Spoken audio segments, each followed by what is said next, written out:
Hello, my name's Ajay and you're watching The Defining Moment for creating the culture of conscience. Today we're joined by William Haines, who, like many members of his family, was born abroad. His father was born in Bangkok and his mother in Jerusalem, and William was born in Uganda back in 1957. He's married and has 4 children. He graduated from Manchester University and later went on to graduate from the Unification Theological Seminary back in 1991. In 1992, he went to Russia and became the director for curriculum development at the International Education Foundation in Russia. William, thank you for joining us on The Defining Moment. Thank you. William, today's topic is about religious education in schools. And Yes. of course, now you're an RE teacher teaching in secondary schools. However, before we get into that topic, can you please share with us a defining moment from your life? So it's one of the moments which affected my life the most was when I was 13. I went to Russia on a school trip on a ship which travelled through all the Scandinavian countries, and it went to Leningrad as it was then and down to Moscow. And growing up in Britain, where one was free to do more or less whatever one wanted to do, was within the law, and I didn't have people observing one all the time. When I went to Russia, I experienced something completely other, completely different. Everything seemed to be so grey. Everywhere there were policemen, there were soldiers goose-stepping. You weren't allowed to take photographs of certain things, and you weren't allowed to go in certain places, and weren't allowed to ask certain kinds of questions. And it was such a different kind of country, and I couldn't, in a way that was quite shocking. And so when I came back to Britain, I wanted to try and understand, why is it so different? What is going on in this place? And so as a teenager, I started to read a lot of Russian literature. I started off reading books by Alexander Solzhenitsyn, Day in the Life of Ivan Denisovich, and reading The First Circle and Cancer Ward. And I became aware of the kind of awful things that were going on in communist countries, the Gulag, the number of people who were persecuted, who were in prison, or put to death because of their faith. And I realized that the whole system, which encompassed a huge part of the world, and a huge proportion of humanity, were living in this awful system. And I just felt I had no choice. I felt morally obliged to do something about it. I felt, how can I carry on living my life in this free country when not very far away there are millions, tens of millions of fellow human beings who are living in such terrible circumstances? And so I decided, more or less like, I suppose, in a very naive way, I wanted to go and destroy the communist system. And so while I was at school, I started to learn Russian, because I thought of myself, well, maybe I'll become a spy. I'll go there and liberate the place. And but obviously that didn't happen. Then later on, when I went to university, I studied philosophy. I took a particular interest in Marxism, trying to understand why this philosophy caused such terrible, creation of such a terrible system, such awful crimes, and study about the communist system. And then, when I was at university, I used to help various groups that were involved in sending literature behind the Iron Curtain. And then when the Berlin Wall came down, and there was a possibility of going to Russia, then I just jumped at the chance of going there to carry out what I felt was my mission or my calling, to go there and to do something to liberate the people there from the terrible things that were going on. So that, going to Russia as a 13-year-old, I suppose, was a defining moment of my life, and the awakening, I suppose, of my moral conscience and sense of obligation. Well, thank you very much, William, for painting that actually quite amazing picture of your life. Today, I'd like to present some questions to you about the state of religious education in schools, and in fact that is my first question. What is actually the state of religious education in schools in the UK today? Well, in many ways it's very healthy. 1944, when the Education Act was drawn up, then religious education became a compulsory subject. In fact, up until 1988, when the national curriculum was drawn up, the only compulsory subject in English schools was religious education. The reason for this was that people, politicians and churchmen, they felt that religious education should be at the core of the English curriculum, because of the importance of partly inculcating spiritual and moral values into the younger generation, to make sure that the terrible moral decadence and moral vacuum that existed in Europe in the 20s and 30s, which allowed the rise of Nazism, couldn't happen again. So religious education is still compulsory for all children in fact it's the only compulsory subject throughout a child's schooling in this country.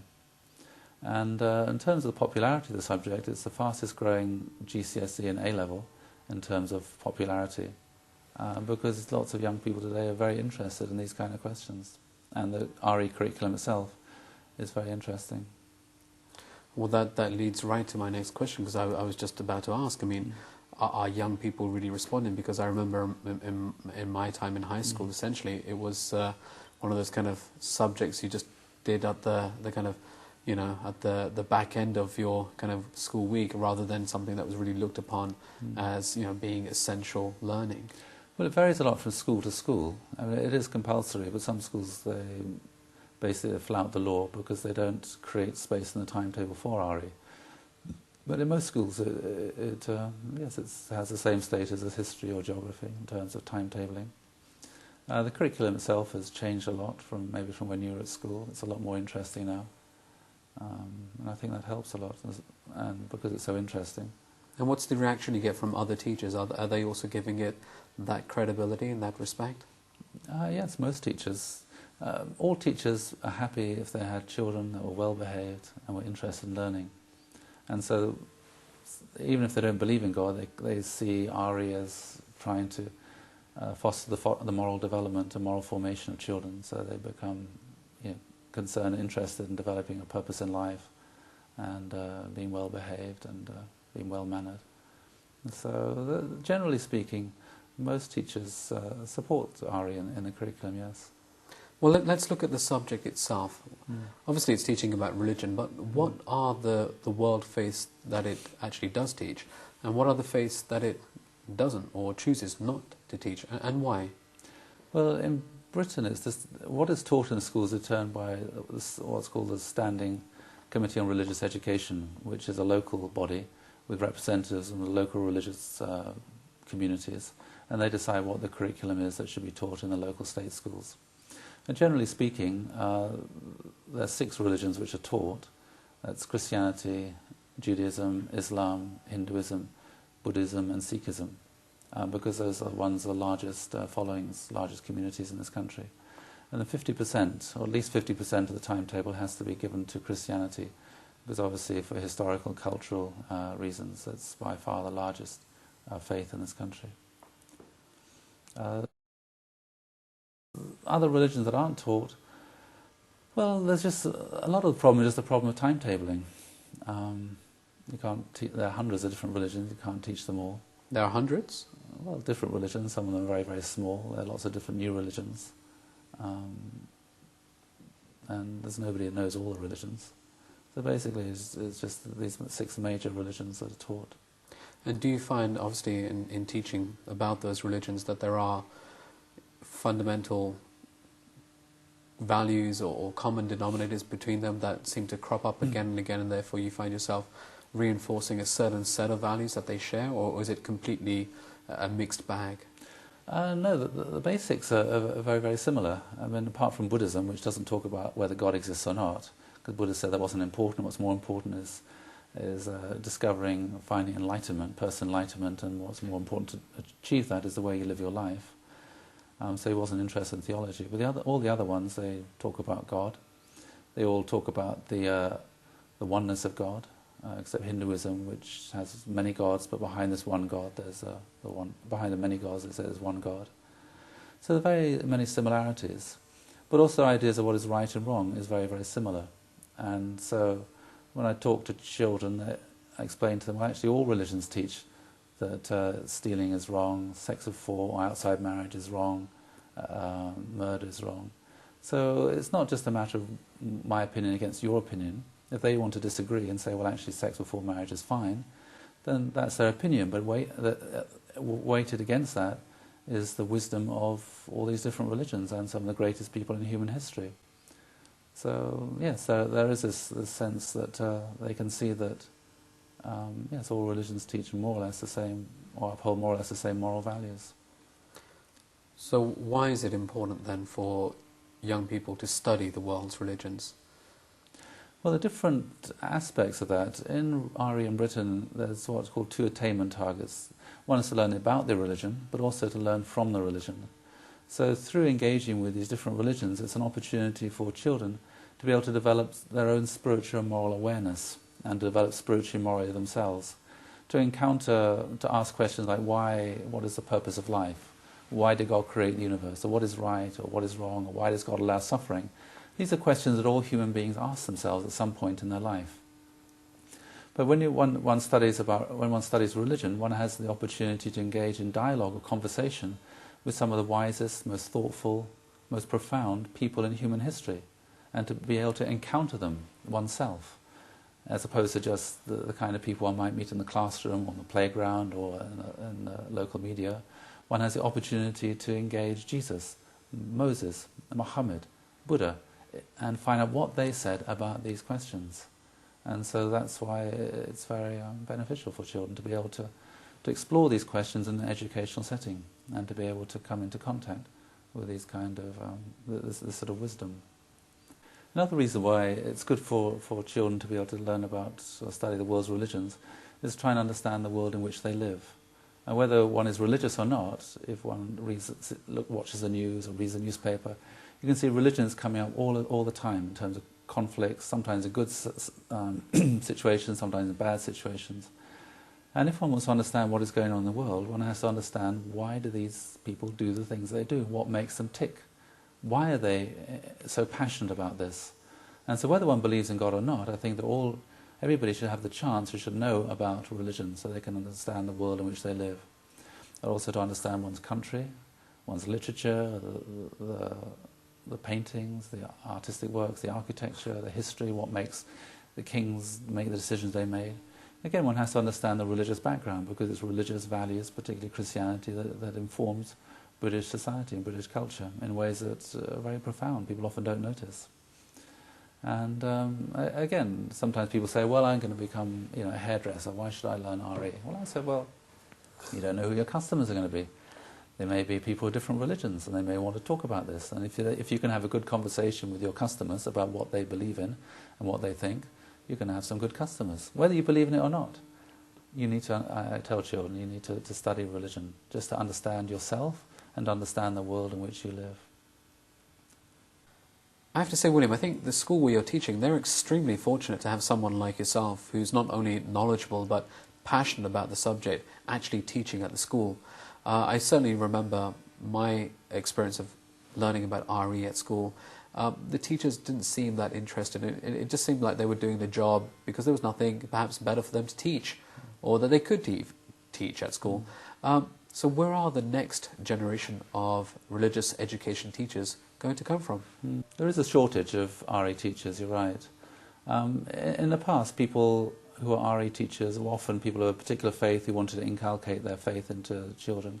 But then children became turned off by this. They didn't want to be religiously educated in that confessional sense.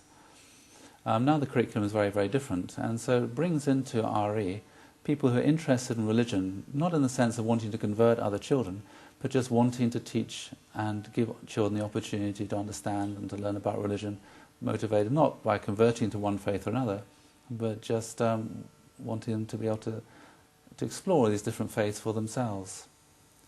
And there's a shortage often because people become RE teachers often later in life, unlike maths teachers or English teachers or science teachers who may become teachers straight after university. Historically, in this country, we have a tradition of faith-based schools, the Church of England schools, for example, and nowadays we have Muslim schools and Hindu schools where they're actually being set up together with government support, putting together a curriculum that's obviously in line with what the government wants, but at the same time they're teaching it, I guess, based on their values, and some of them doing very well. What do you think about faith-based schools? Well, schools in this country was, as you said, they were started by the churches. The Church of England, and later the Catholic Church and the Protestant churches were involved in education. They wanted children to be able to read, so they could read the Bible, they could work out their own salvation. So that's why in British schools, religious education is always at the core of the educational curriculum. In terms of funding and government involvement, then yes, the government, because the church didn't have the financial resources to build all these schools themselves and to pay for them, then gradually over time the government became more and more involved. The core of the curriculum set up by faith schools is a particular idea of what it is to be a human being, that one's core identity comes from one's relationship with God, and the purpose of one's life is to come into a relationship with God. So when, for example, in Germany or France, the state set up schools, they had a different kind of vision of what it is to be a human being. The first of all, one is a citizen. In other words, one's highest loyalty should be to the state or the country. And the government in this country, in the early part of the 20th century, tried to persuade Anglican schools to have an army class to train pupils to join the army. But the Church of England wouldn't have anything to do with this, as they saw the purpose of education was more concerned with the children's salvation. I'm not creating soldiers to join the army. Anyway, later on, the government did nationalise the schools effectively in 1944. And as part of the agreement for this was that religious education remained a core part of the curriculum, even within state schools. In terms of the funding, well, the Church of England schools, they attracted government funding because obviously that the loyalty of these people was to this country and to the Queen. Catholic schools, well, after a long period of Catholic persecution and discrimination, the Catholics in Britain also went to fight in the wars against Napoleon and also in the First and Second World Wars. So there's a general sense that Catholics also, there's no question about where their loyalty lay to Queen and to country. And government funding the Jewish schools also attracted government funding because, again, there was no question about where the loyalty of Jewish people living in this country lay. The question in terms of government funding for Muslim schools has always been, to whom does their loyalty lie? And this is a question. In Britain, things aren't usually decided, well, it's a matter of equality or equal rights. It's much more based upon custom and tradition. And so in terms of faith schools, I think they're very, very valuable. But in terms of, honestly speaking, there's a question hangs over Muslim schools because of the things that are taught there and the loyalties, where their loyalties really lie. So where are their loyalties? Well, I don't know. This is the question mark.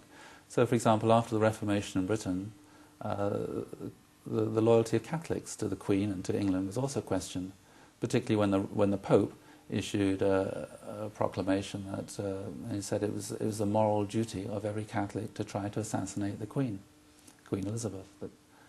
And so, of course, the loyalty of Catholics in Britain was always under question. But then over a period of time, over centuries, through fighting in wars, then they proved where their loyalties lie. And then the question was answered. So the question hasn't been answered yet, in my opinion, in terms of the Muslim community.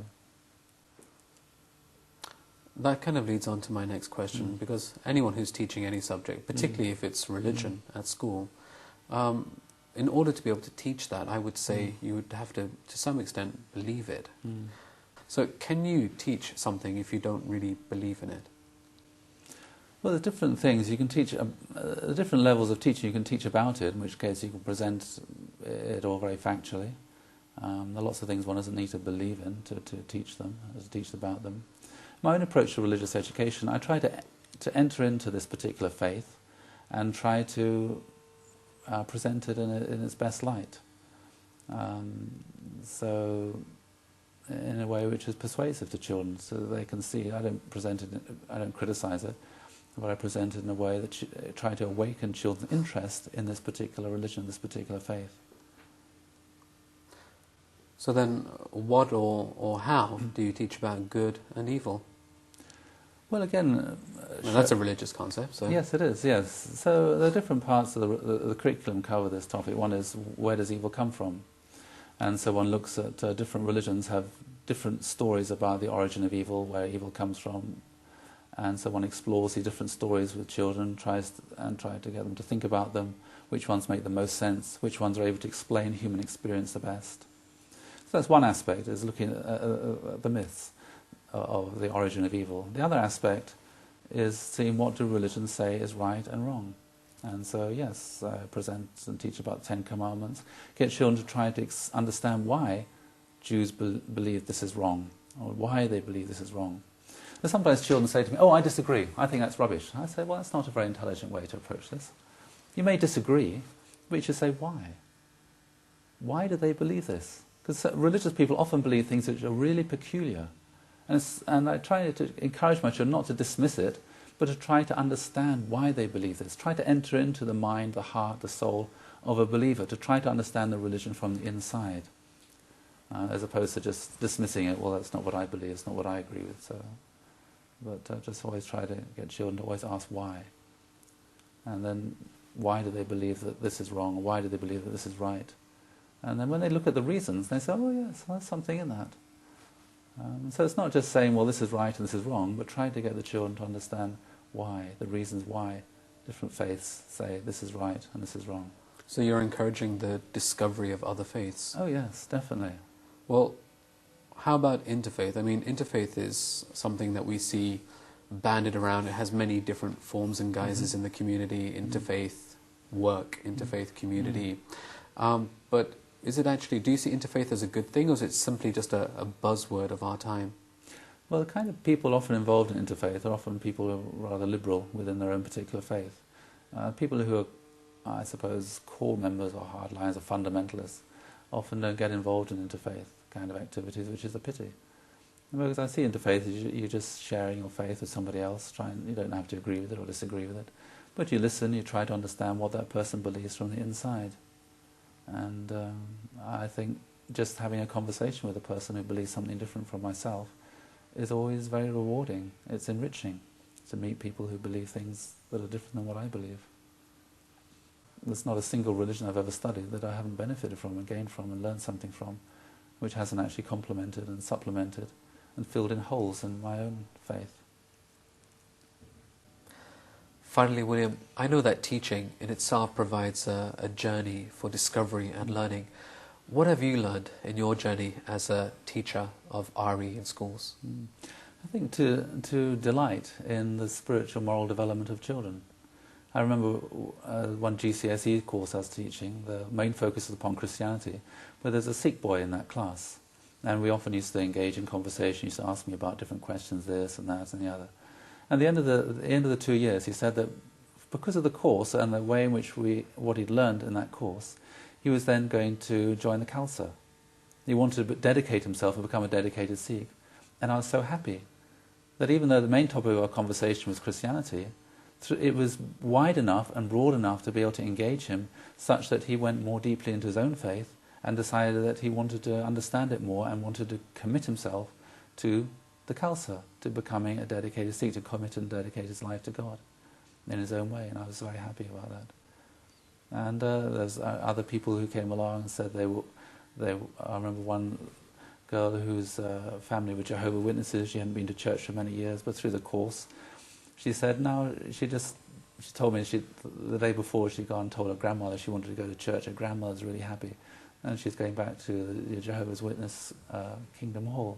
And again, I was very happy that through my course, something had been awakened in herself, that she wanted to go and develop her own journey and her own faith in more deeply, and that's what I think brought the greatest satisfaction to me. Well, that sounds very special. Thank you very much, William, for joining us today. It's been fascinating. Thank you very much, Ajay. Well, you've been watching The Defining Moment for creating the culture of conscience. If you'd like to find out more, you can look us up on the web at www.definingmoment.eu. Thank you for watching, and we wish you all the best.